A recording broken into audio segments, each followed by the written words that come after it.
Hi, welcome to the second video on the topic Loving Your Child Unconditionally. Thank you to all those who subscribed to the YouTube channel and to those who typed interested in the comment box. So let's explore more about this topic. In my last video, I asked 4 questions, and the first question was the topic itself. Do you love your child unconditionally? And I'm sure all the parents would say a fierce yes to it.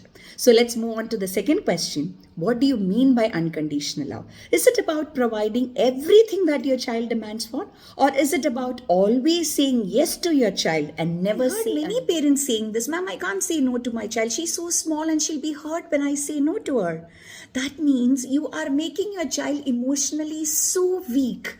A child who cannot take a no from you, how will she face the outside world when they grow up? Some other parents are scared that the child will stop loving them if they say no to them. That means the parents have a wrong condition in their mind that love is there only if there is a yes.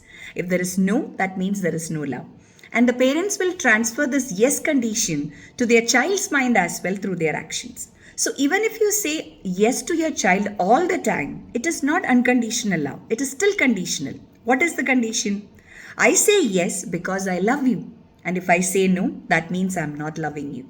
The parents are providing everything to their children. It's not because of their unconditional love. It is because, as a parent, they lack the emotional maturity to regulate the child's emotions in different situations in a rightful manner. Slowly, they are slipping into permissive parenting rather than becoming a responsible parent. Permissive parenting is not unconditional love.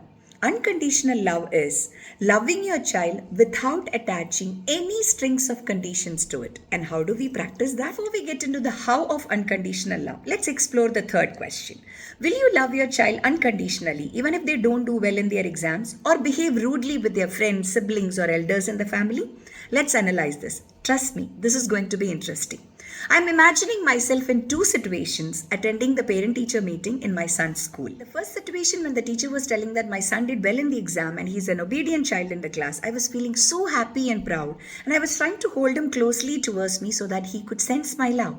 Wherein in the second situation, when the teacher told me that he is not doing good in his exams and he's a rude child in the class, my body language changed. I was looking at him with an angry face. When he tried to hold on to my hands, I pushed him away. My anger, my disappointment, my frustration, everything was visible in my action and in my body language. What happened to my unconditional love? What message did I convey to my son through my body language and the actions? His mother loves him for his good marks and for his good behavior. I don't love him for what he is, but for how he is. And now what he will try to do? He will try to behave well because he doesn't want to lose his parents' love. He will try to score good marks. So you may ask me, what's wrong in that? After all, he is doing good things. That's true. But deep inside his heart, he is feeling insecure that he may lose his parents' love if he doesn't behave well or doesn't score well in his exam. He also feels that he is loved by his parent not because he is their son, because he is their good son.